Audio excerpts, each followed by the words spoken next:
Welcome back everybody to the Fragrance Fraternity. Thanks for spending some of your day with me. Today we got 15 fragrances. We got a lot to talk about. Hopefully after watching this video, you're gonna be smelling great this summer. Let's get it started. Not too much time in the intro because we got a lot to talk about. Please hit that subscribe button real quick if you're watching this and you're enjoying my content. Can't wait to make more for you. It's been awesome speaking to everybody and chatting with you guys, chatting it up about fragrances. Man, could do it all day. Love it. Let's get it started. We got 5 honorable mentions. Let's go.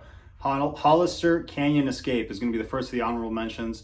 It's a clone of Creed Aventus, very similar to that style of fragrance. If you have something already like that, like Explorer, you don't need this. But if you're looking to dive into a little bit of Aventus, see what it's like, this is a good starting place. Ambroxan forward, a little bit fruity in the opening, and it's very airy, very fresh, very easygoing, good for any situation. Works really well in the high heat. I used to recommend Black Walnut Legend, and I still do, but that one comes across a little bit smokier. If you're looking for something a little bit closer to Explorer and a little bit more on the fruity side, check out Canyon Escape. Pay $20 for 100 milliliter of that. So good bang for your buck there, average performance, and very appealing scent profile. Definitely one that I get a lot of positive attention from the ladies. Next one we have as an honorable mention is Boss Selection, or what is it? Yeah, Selection. Pink pepper, really nice pink pepper, very mature, more of an upscale, mature, classy fragrance with that pink pepper note. It has some richness, has some depth, has some staying power, above average performance here with Boss Selection. And one of my favorite Boss fragrances, one that I like to pick up and smell just because it is a little bit different. It has a little bit of that saltiness from the pink pepper, like a pink salt perhaps. And it's one that will have you smelling a little bit unique because it does citrus and it does the freshness in a little bit different of a way. So worth checking out, Boss Selection. You're going to get really good performance out of that one. Next, as an honorable mention, we have Eternity Air by Calvin Klein. Now, the reason this is an honorable mention is because I cannot for the life of me figure out if I like this or not. I go back and forth on it. I think I like it, but it has the seaweed note in it that maybe a little bit off-putting. Whenever I wear this one, I feel like I'm on a fishing boat in the middle of a lake and I'm about to go fishing, something like that, and you're kind of picking up some of the mossiness from the water. That's what you get in this one. So if you want to feel like you're going on a fishing trip, if you're on a fishing boat, if you want to feel like you're really close to the ocean, not like in the same way that Profondo would do it with the minerality, but more so with the mossiness and a little bit of that rancidness, I guess, that you would get from the seaweed. Check out Eternity Air. Almost through the honorable mentions, 2 more. Vince Camuto Homme, a really nice gin and tonic fragrance, really good for a business professional. If you're working in the office and you want something that's gonna come across like you got your stuff handled, like you got yourself put together, this is gonna be a great one for you. I don't personally like to drink gin as an alcohol, but I do like this scent. I like the way it comes across. I think this is good for maybe if you're meeting a client for the first time, if you want to look professional, upscale, and also have a fresh fragrance that works in the office. Good with a suit and tie is what comes to mind with Vince Camuto Homme. Last honorable mention is one that I enjoy as far as a spicy fragrance goes. I'm not big into spicy fragrances, but this is one that I really enjoy. This is called Montblanc Presence. And the cool thing about this one, it has a really nice cinnamon note in it, and it combines soapiness with that cinnamon spice. So it's not overly spicy to where the spiciness is just gonna take over the whole scent profile and it's gonna really consume everything that you're smelling like a spice bomb or something like that. It does bring in some of that soapiness, that cleanliness to change it up. And it's not as citrus forward. I don't really think it's citrus forward at all, actually. So it really does stand out a little bit from the rest of the fragrances we're gonna talk about. And if you want something that kind of straddles the line of fresh and spicy, this one does it really well with a nice cinnamon spice and a soapy nature to it. Montblanc Presence. All right, let's get started with the actual list here with number 10, Dolce & Gabbana, Light Blue Eau Intense. Great performance here. Try this one out in the air. The magic of this one is in the air. It's soapy, aquatic, a little bit watery, whatever that means. It makes you feel like you're sitting by like a restaurant at an all-inclusive hotel and they're about to bring a margarita to you and you're just kind of sitting there relaxing, enjoying the tropical nature of your environment and your surroundings. That's kind of what comes to mind with this one. Nice grapefruit in the opening, Maybe not going to be as mass appealing as some of the other fragrances here, but I really personally enjoy it. This is one that they have readily available for testing in Macy's, Sephora, etc., etc., etc. So get your nose on it, see what you think. It might take some time to grow on you. It took some time for me to really grow and appreciate that one, but right now I'm loving that one. I always feel like a boss when I wear that one.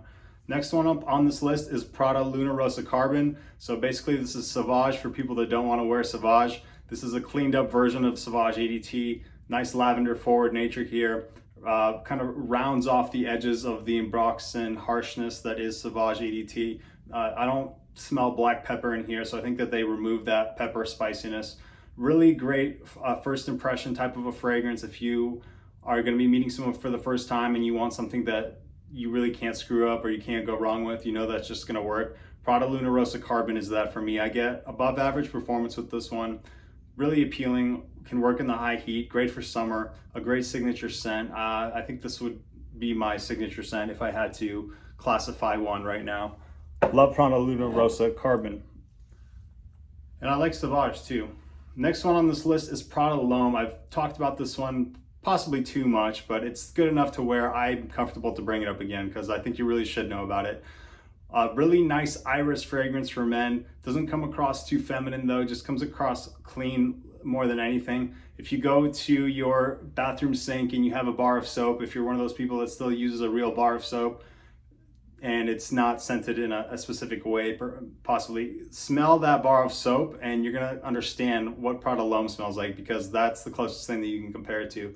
A really luxurious, clean smelling bar of soap. If you want the best soapy fragrance for men, check out Prada L'homme.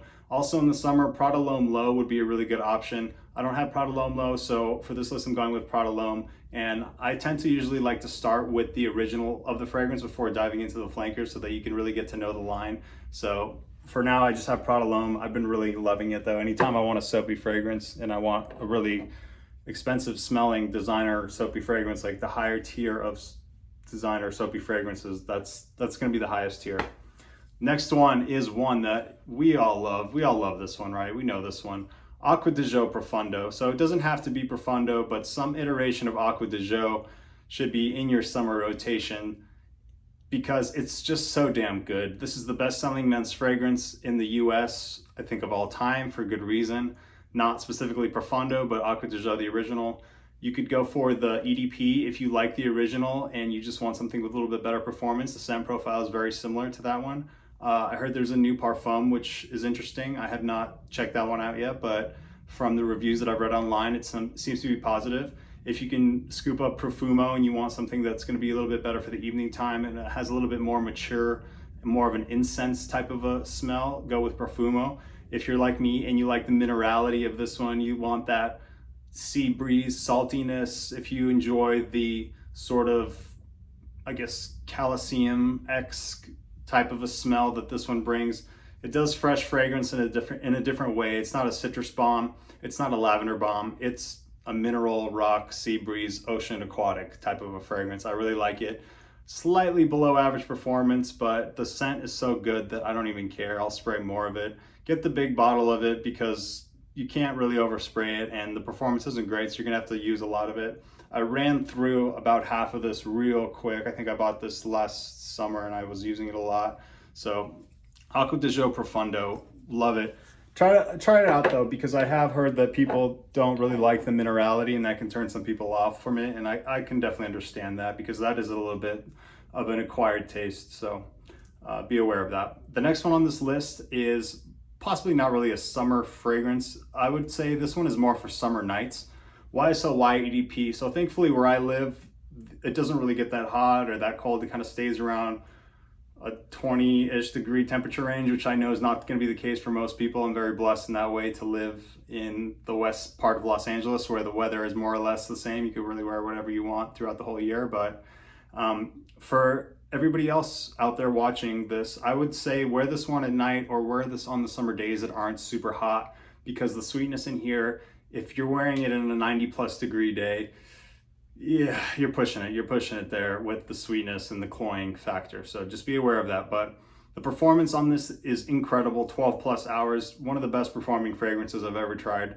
It has a nice sage note. It has a nice green apple in the opening. It's YSL's take on a blue fragrance, and they did it really well. They crushed it. Not so much shower gel in here. I kind of get like more of a blueberry fruitiness mixed with obviously some Ambroxan, but very different than Sauvage or Bleu de Chanel, I think. I think it really stands on its own. And of the Y line, this is still my favorite, even better than the EDP Intense, better than Le Parfum. It's the most abrasive, it's the most aggressive, most powerful, most in your face. And so if you're looking for bang for your buck on a fragrance that's gonna be sweet, fresh, and perform a long time, YSL Y EDP, really great. Careful with that one on the really hot days. Try to maybe use it more at night or on days that aren't gonna be super hot. So maybe YSL Y EDP is not your jam, and I understand that. So perhaps that you would like Versace Dylan Blue more. Versace Dylan Blue has a beautiful, beautiful grapefruit type of a note in the opening that really captures your attention. It's a little bit sweet. It is present though. It's there. It makes itself known. It's a little bit aggressive, it's a little bit abrasive, it's a little bit in your face, especially in the beginning with that grapefruit note. I really enjoy it. I think they really crushed it on this release. One of the best blue fragrances. You could argue that this is the best blue fragrance, and you know, that's a solid argument to be made. Dries down, it does become more of that shower gel smell in the dry down. So if you enjoyed shower gel vibes, you're gonna get that here, especially in the dry down. Good performance here.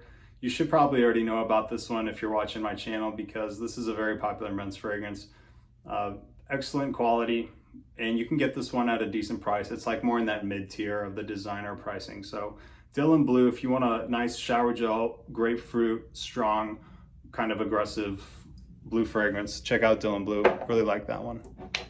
The next one on this list is going to be a Parfum concentration, and I've talked about this one a decent amount, but Armani Code Parfum.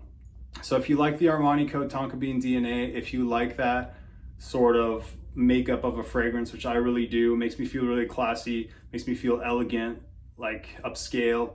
And the Parfum version has an iris note, which really freshens it up. So it freshens it up to the point where I think you could really wear this in the summer, even on the higher days, higher heat days. You could wear this in the summer in the 90+ degrees. I think this would work fine because it is fresh enough. It kind of has a little bit of that Prada L'homme soapy freshness mixed into the original DNA. So also you could go with Armani Code Colonia. I'm not sure if that one's discontinued. I think it actually is. So as far as one that are readily available to be purchased, Armani Code Parfum is going to be my favorite in the line, and the one that I think is going to work the best for summer. If you can get your hands on Colonia, that one is going to be the freshest. It's going to be even fresher than this one, but Armani Code Parfum lasts a long time.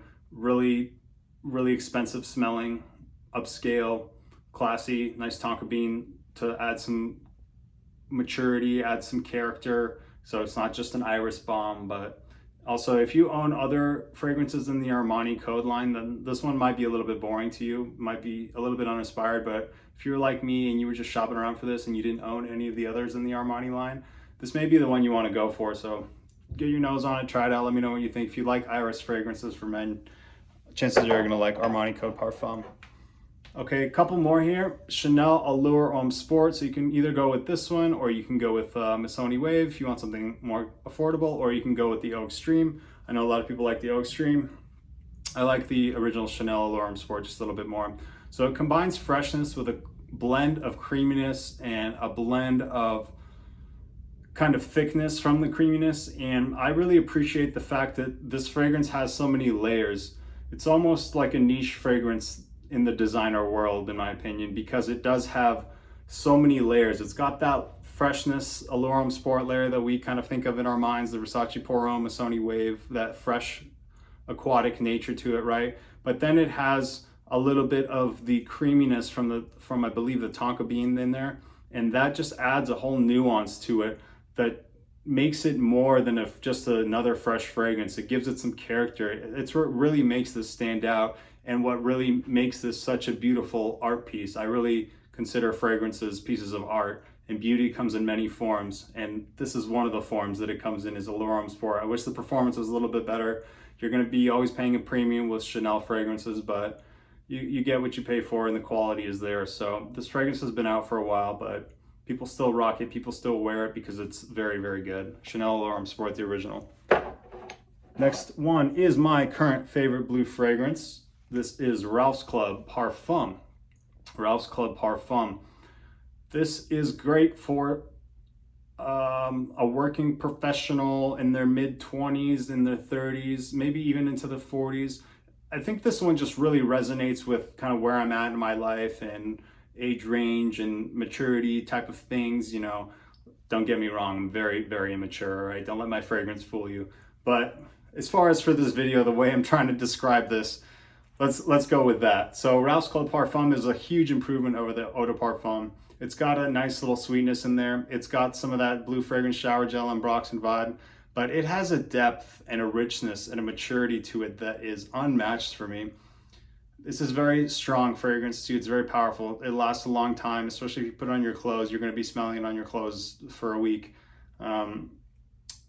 The overall depth and character of this fragrance is why I really like it. A little bit of vetiver in there, a little bit of just that classy type of sweetness to it. Try this one out. It may just surprise you, and don't write it off, because I know I've talked to a lot of people that have tried the Eau de Parfum, and this is myself included. They didn't like the Eau de Parfum. They thought it was kind of and I felt the same way. But then when I tried this, I really wanted not to like it, because I already had a certain assumption about it from the Eau de Parfum. So I was like, okay, well, that's just gonna be similar to that. But no, really this stands completely on its own. So check it out. Can't say enough of good stuff about this. This is a 10 out of 10 for me. So there you have it. Ralph's Club Parfum, love that one. Last one of the list. Here we go. Are you ready for it? Pure Excess.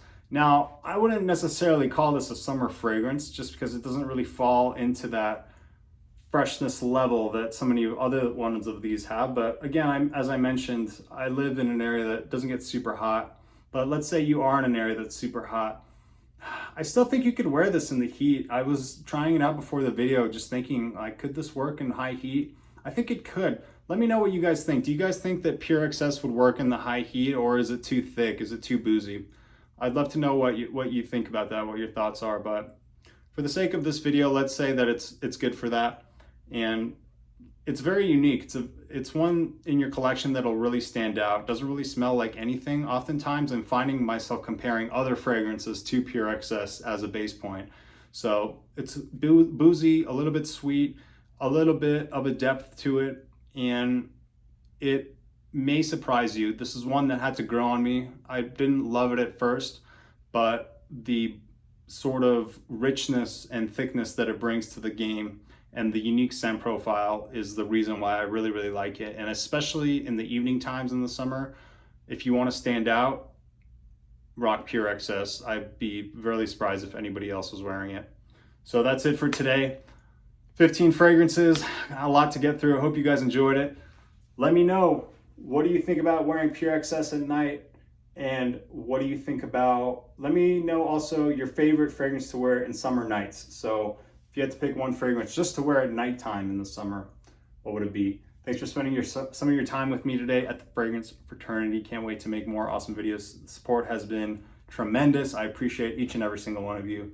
I'll see you on the next one.